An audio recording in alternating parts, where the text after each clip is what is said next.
This is NBC from studios at Richmond Hill in capital Kingstown for the 21st day in the month of April 2021. Good morning and welcome back to the program Ein Soufriere, the morning edition. With us in studio is Prime Minister Dr. the Honourable Ralph E. Gonsalves, and we're joined via the Zoom platform by lead scientist monitoring the Soufriere volcano, Professor Richard Robertson. Prime Minister Gonsalves, Professor Robertson, good morning. Good morning to you, Dion. Good morning to Richie and all here at NBC and in St. Vincent and Grenadines at home and abroad. All our friends who are listening to us and viewing us. Morning. Good morning, Professor. Good morning. Good morning. How are you doing today? I'm all right. I'm good. All right. So we want to begin, as usual, Professor, by recapping the events of yesterday and speaking about today. Yes, so activity has essentially continued in the same kind of way. That is, that we are currently in pause, certainly a break from the explosive events that we had. And we into that period where we have these long period earthquakes. The period started with them. We have had some, early on in the period, we had some rockfall type signals. And then it sort of lulled a little bit. And overnight, it's more or less the long period events have picked up again. And we're having quite a few currently. Now, these events are not, these earthquakes but they're not going to be felt. And they, as we've said before, they're associated with movement of magma. And our working model is that you probably have either dome growth or something trying to grow at the summit there at present. We would be surprised if in the near future we have another explosion, as we've had. We've had these long periods when not very much seems to be happening at the summit, but then we have earthquakes like this, and then we have an explosive event. We'd expect the explosions to be of the same kind of order in terms of the size as the ones that we've had. So it's continuing the pattern. It's not indicating that it's accelerating or it's getting bigger or it's sort of shutting down. So we continue with this period where it's obviously going to have periodic explosions from time to time with quiet periods in between. Yes, Richie, the question of the creation of a dome. Yeah. You said that the volcano is trying to create a dome. But at the same time, there seem to be forces, if even over a prolonged period, relatively speaking to what we have had before, are at work, which is taking off the cap, so to speak, taking off the little dome which is being built. Yeah. Is this apparent contradictory process, building a dome and getting rid of the dome, at least the initial formation of the dome, is that part and parcel of what Soufriere or other volcanoes that's the process they're involved in, and in that sense, it's not unusual? Right. I mean, in a general sense, yes, in the sense that the building of a dome or the destruction of a dome, and in fact, volcanoes generally, what drives them, as we've said before, is the amount of gas or geologists scientists call it volatiles, or that are in the magma, and the extent to which it can get rid of it easily. So the gas that comes out, if the magma is able to degas and the gas comes out freely, the chances of it building up pressure, which then causes it to explode, is decreased. So when it builds a dome, it means that, to a large extent, it means that either it has gotten rid of a lot of its gas freely, and therefore it's not exploding, so it's coming out. And it gets rid of its gas, and if it gets rid of its gas, it moves a little bit slower, and it comes out and it oozes out and builds a mass of rock. In our case, it builds a dome. In other places, it might come out as a lava flow. Right, so getting rid of the gas is fine, but the dome shows you that it's getting rid of the gas, and it's the gas in fairly quote unquote quietly. Now, what the dome does, especially in our volcano, because we've seen that from how it's operating currently, is that our volcano seems to be very very much sealed. It's because of its structure, it doesn't let gas out easily. And the only way that the gas is coming out is really through the vent, through the place where the magma is coming out. So if you then stop that, if you build a dome, which is in a sense is a good thing because it's not exploding, but also if you build a dome, what you do is that you cap it because the gas is not coming out other than where the dome is coming out. So if you put a hard mass of rock at the top of that, it means that you're going to stop the gas from coming out easily. And remember I said that the best thing is for the gas to come out and to come out freely. There is then the potential for it to pressurize the material, pressurize the magnet that's down below still, that's gas rich. And then is when you could have explosion. So that's what we think kind of, as you said, the contradictory process that's happening is what is happening currently, where it builds some sort of cap or dome or some hard sealed top that then allows it to pressurize a little bit, and the pressure builds up and it destroys itself. It destroys that dome and the process probably starts back again. And we think that's probably what's been happening. Although we can't know for sure because we haven't seen that. But the seismic signals suggest that, and our interpretation of the seismic signals fits the kind of working model of what we have. But that said, so what we're going to be looking at to a large extent is whether or not the magma that is still there, whether it has enough gas to in fact pressurize. And there would, if no new influx comes in, we think that there would come a time where that would happen. In other words, where even if it caps itself, and even if that means that it builds up some pressure, that pressure would never be sufficient that it could break through that cap, at least not now, not without any new batch coming through. So if it gets to that stage where it actually does build a dome, and we could see it, and we could see manifestation of that dome, and we know for sure it's there, the next thing we would look at is whether or not the pressure is building up for it to break that gap, and also whether or not a new batch of material comes through to give it the energy it needs to break that dome, that plug, essentially, that is on top of it. So that's the kind of process we have. And it is a process that is common at all volcanoes. Volcanoes either erupt explosively or effusively, and the presence or absence of a dome tends to have an effect on the extent to which the gas comes out, and by extension, the extent to which it's able to explode or not explode. From the measurements that your team made of the emissions of gas, and I know that you had gone around, you said this is the first time that you're measuring the SO2, and that I heard you say that measurement is really a proxy. Yeah. More or less the closest you can get to understanding what is the extent of the magma. Or the energy really down there. Yeah. I'm talking in layman's terms because I don't know the technical terms. Have you been able to determine whether there is still the Manny Rosal would want to know, for instance, Richie, Soufriere more juice down there? Right.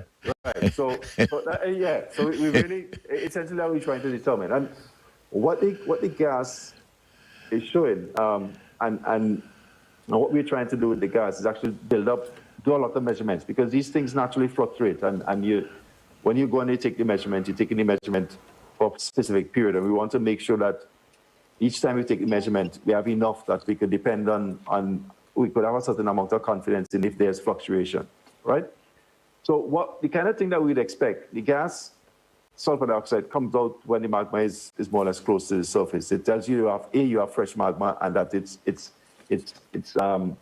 tells you something about the amount that you may have. If you have a high flux, it suggests to you that you have a lot of magma there at the surface close by wanting to come out. It could also suggest to you that the magma is very gas rich and the gas is coming out quickly. If you have a low flux, a low number when you measure it, it could tell you that either A, the gas is not coming out freely, so for example, there's a cap, like a dome put on, or else that there isn't very much gas-rich magma down there. So if, for example, we had gone after an explosion where the vent is now open and gas is able to come out freely, and we see that the flux is low, that might tell us that maybe there is not that much gas-rich magma. But if we went and we saw, we after, say, a dome was, well, before sort of one of the ends of the periods where we think a dome might have been built, and we see a low number, the low number might actually just tell us that it's capped itself. So the numbers tell us something about whether or not, A, there's material down there that has a lot of gas. If it has a lot of juice still, right? But it also could tell us whether or not the juice that it has is being prevented from coming out, right? So far, I don't think we have enough measurement. We've only done about 5 or 6 measurements, if so much. I think we want to have a little bit more than that before we have confidence in the numbers that much. When we started, the numbers told us it was high. They were high numbers, and they told us, yes, either you have a lot of stuff there, or else it's coming out. The gas is coming out freely. But then the numbers have gone down to being quite a little bit low, and the low. We want to now look at if the low numbers we are having is just before an explosion, which might mean that it had been kept and stopped itself from going, or if the low numbers really mean that it really doesn't have a lot. So I think we're too early in the measurements yet to say whether or not it still have plenty juice. So what we tend to do is that, I talk about this uncertainty. We as scientists, we tend to say that because we're not sure, we cannot try to err on the side of caution and say, well, we don't know, so we'll have to assume that there probably is, and until we see any clear evidence otherwise, that there probably is gas-rich material along there, in other words, stuff that have plenty juice, that they probably still have plenty juice, and we ain't to the end of it yet. So far, that's what we think. They still have enough juice down there from the stuff that came out that could cause explosions. Yes. We don't know if they still have enough juice for it to continue after it get rid of this juice. They certainly still have enough juice.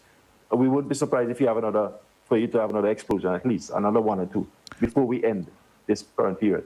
Okay. Now let me ask this: the last few explosions which we have had, yeah, have either been of sufficient strength to put out material which would flow down the side of the northwestern side as pyroclastic flows, or insufficient to amount to that, but to cause clearly problems at the dome itself, at the crater itself, at the mountain itself. Yeah. Now, material has gathered there, and rains are coming, and I know you have indicated that you can have a real danger is now mud flows. Yeah. Do we have any idea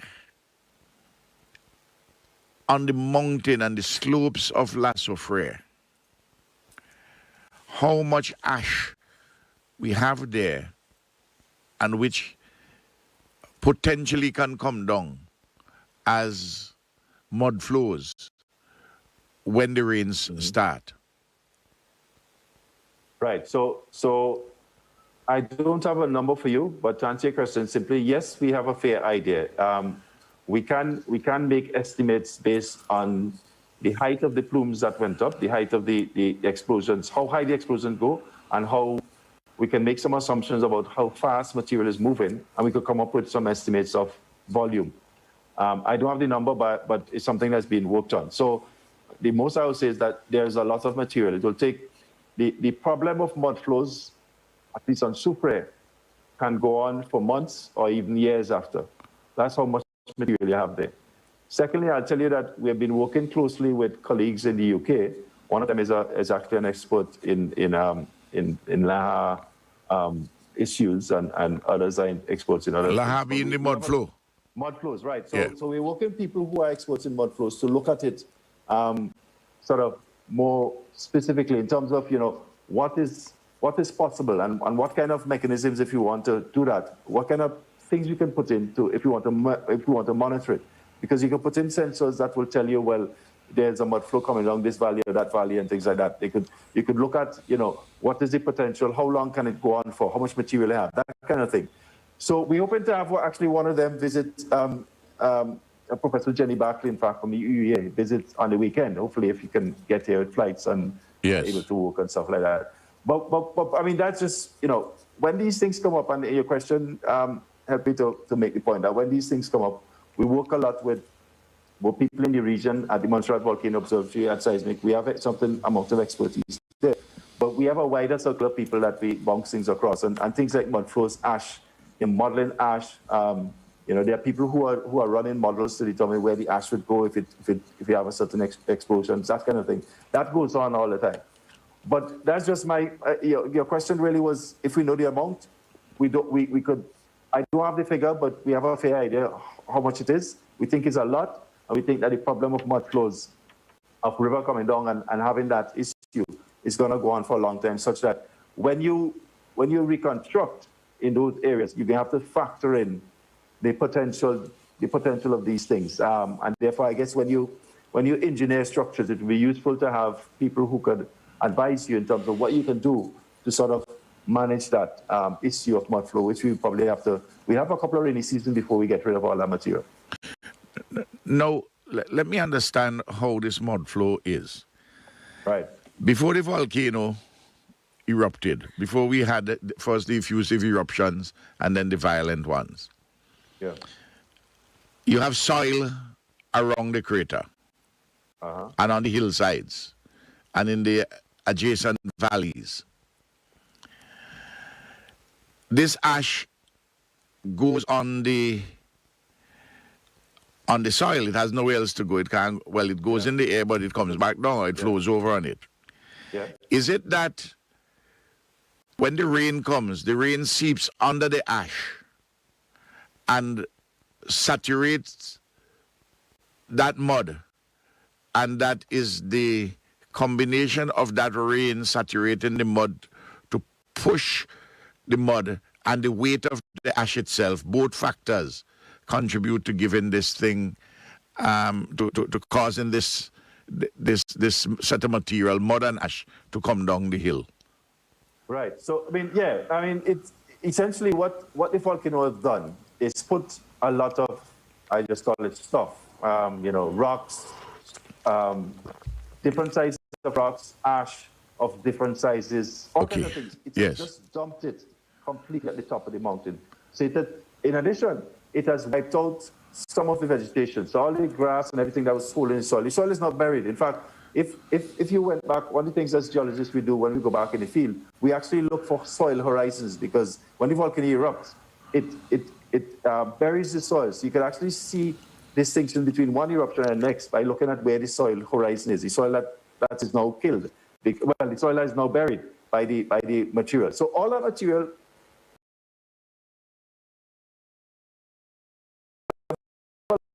lot of material now, several meters of it, several feet of it, up on the top of the hill.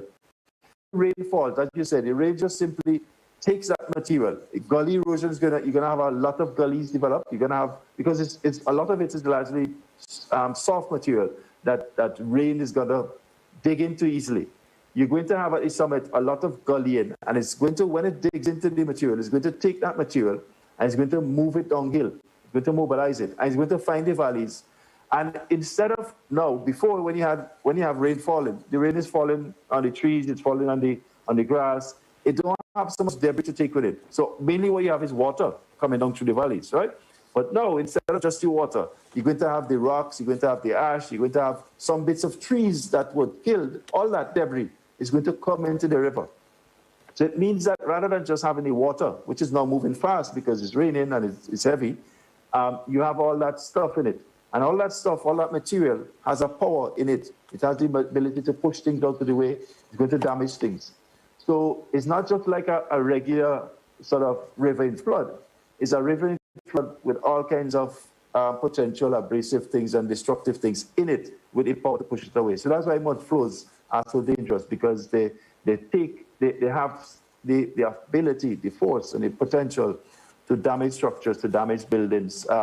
I've seen some videos recently of damage in some of the red zones where ash came into houses and you saw big blocks and things like that. That's from a mud flow. That's the kind of thing that would happen. So anybody that has any structures that are in any of the valleys on the volcano, any of those villages that have any buildings, you know, they have a lot of valleys. The road basically going up and down, up and down.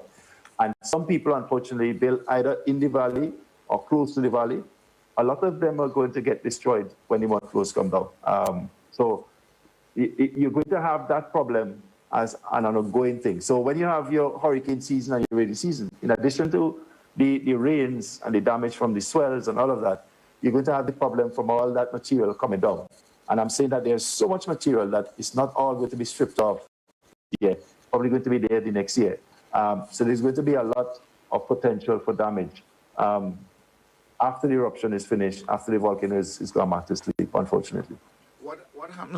What has been happening, Richie, and we have the experience over the last 10 years, and particularly from 2010, with Thomas and the 2013 floods and so on, 2011 one and so forth, that illegal logging in the forest, where people may cut down trees to plant crops of one kind or another, including, you know, crops which we normally would eat, I mean, from things which we'd eat, or people who cut for wood, for timber. Of course, people also who clear to plant marijuana. That what we have had happening is that the rains, when they come torrentially, and sometimes you don't know how much rain comes up in the mountain. Right. The rain, when it comes down torrentially, it brings those remains of trees which were cut. Sometimes they take out the roots of trees, depending on the depth. And when they bring that down in the rivers, in deluge, and this has happened very much so between Connery and way up in Fancy. Mm. And that's why, for instance, the lower bridges in Connery, Montyoung, Caratal, well, Byra too, Connery, Byra, Montyoung, the Caratal, and Basin Hole. We have had to rebuild all those bridges. Mm. And we had to make them higher because the volume of stuff which comes down, and we had to embed them more solidly in the ground. Because what happened is this: when the trees come down, the trees go across the bridge because the trees can't pass. There's not enough passageway, and a lot of debris come there, and with the force of the water on the debris, they just move the bridge. Mm. Now, what you're saying here to me now, in addition to that traditional, well, that's recent kind of activity, climate change activity, we now have mudslides in the offing. Yes, and in fact, what you've just described there, where you say that illegal logging, what the volcano has essentially done, it's done that in a big way. So it has stripped a lot of the forests, the lower level vegetation completely off, buried it. And the higher level ones, where the pyroclastic surge and flows have gone, have stripped the bark, and sometimes you just have the trunks remaining of the tree. So you've had a lot of natural logging going on at the summits, essentially. So you have a lot of the logs in any case. And you have added to that all the debris and all the rocks and boulders. So your problem that you've just described, in the coming years, you're going to have it much worse because of... It's going to be magnified. Yes, it is. So it means it's going to affect a larger area in a large way. Those bridges that you built are going to be fully tested, even as they were before. And any bridges that you build in the future on the volcano, you need to bear that in mind, at least for the short term, for the next year or two, that they're going to be inundated by this blocky material that's going to come down every time the rain comes. So the question, therefore, the infrastructure in relation to housing, bridges, government buildings, and clearly the policy implications there for reforestation. Yes. We had to. I mean, I think it means that when you I would suggest that, that first of all, people shouldn't really build in river valleys, on the sides of river valleys. But certainly if you're on this volcano in the next couple of years, you should not be having people along the river valleys or in the river valleys, because they're going to be having a problem with mud flows whenever they have heavy rains, and the houses and the structures are going to be destroyed. So I think those are the things. So you would want to know exactly when you rebuild where the pathways of mud flows and define them, and probably have it such that you restrict any kind of development along these pathways. Well, you know what happened? Because in fact, we are a mountainous country and people have tend to go to valleys to build. Yeah. And there are houses which will already be on the river banks, even close to, and sometimes not so close to. But it means that we have to strengthen the river defenses, certainly as they come down, which is a highly expensive business. Yeah. Because and while you do that, at the seafront, you have the erosion from the high seas because of global warming. So there are several environmental challenges awaiting us, magnifying really. Yeah.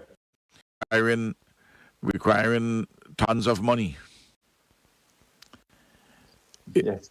It's. Yes, I mean, the thing is, when volcanoes erupt, there are hazards that you have at the time of the eruption, as we are seeing now. But there are lots of lasting things that happen that we tend to forget about, and we have to factor in the equation. And mud flows are one of them. Now, let me ask this: the mud flows tend to go to the valleys and also to the rivers. Yeah, they're where the water goes. The waterways, the same place that you have a waterways, that's where the mud flows will go. Yes, that's I suspected we'd have had some of that problem, but you've presented it in a very graphic way, on top of what we already have. Would we see the kind of pattern that we have in there now? Seismic activity interspersed with long intervals with an eruption, and on the base of the last few, not with a lot of energy. Is there any way in which we can predict with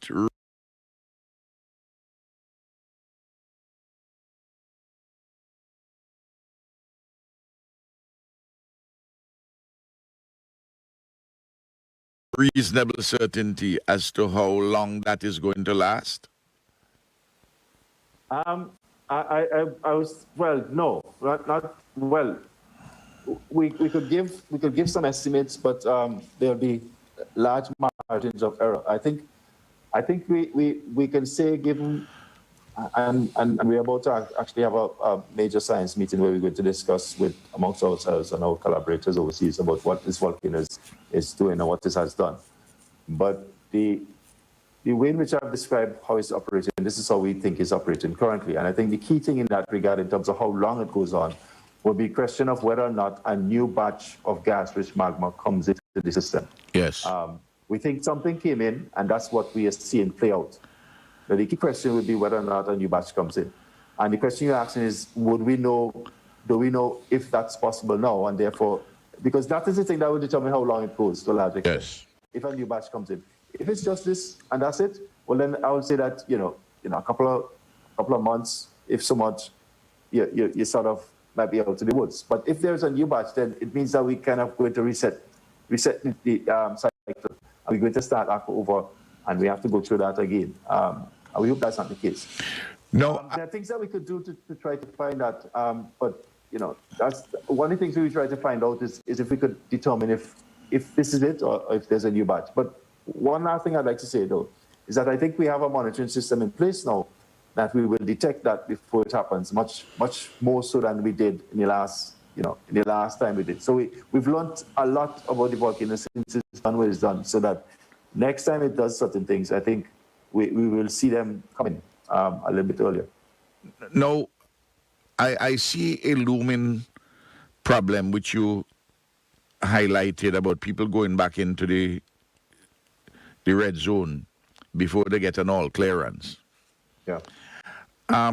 When you have longer intervals before you have an explosive eruption, and when those explosive eruptions don't have the force as the ones hitherto, including emitting a lot of ash and stones and the like, as there would be a tendency for persons to want to start to go back to clean up and even want to move back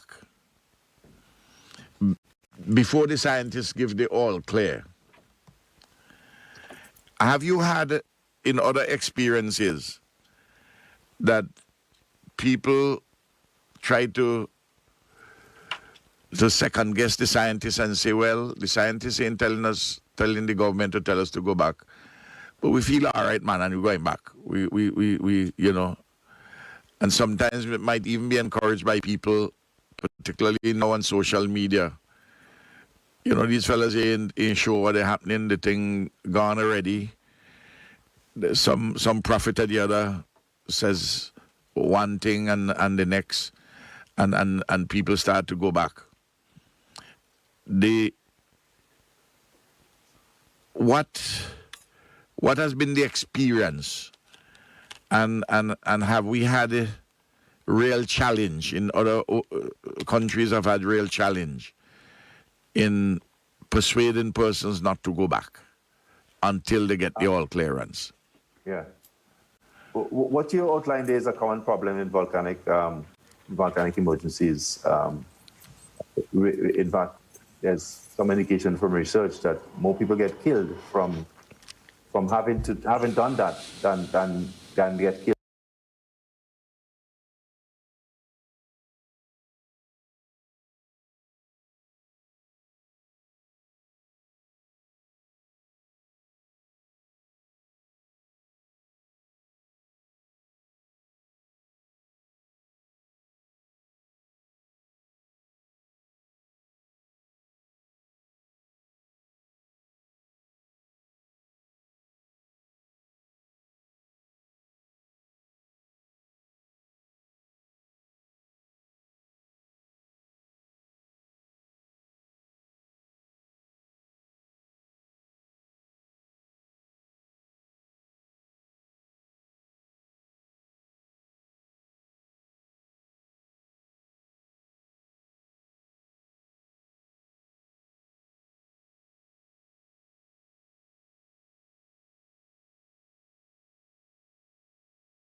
indication from research that more people get killed from having done that than get killed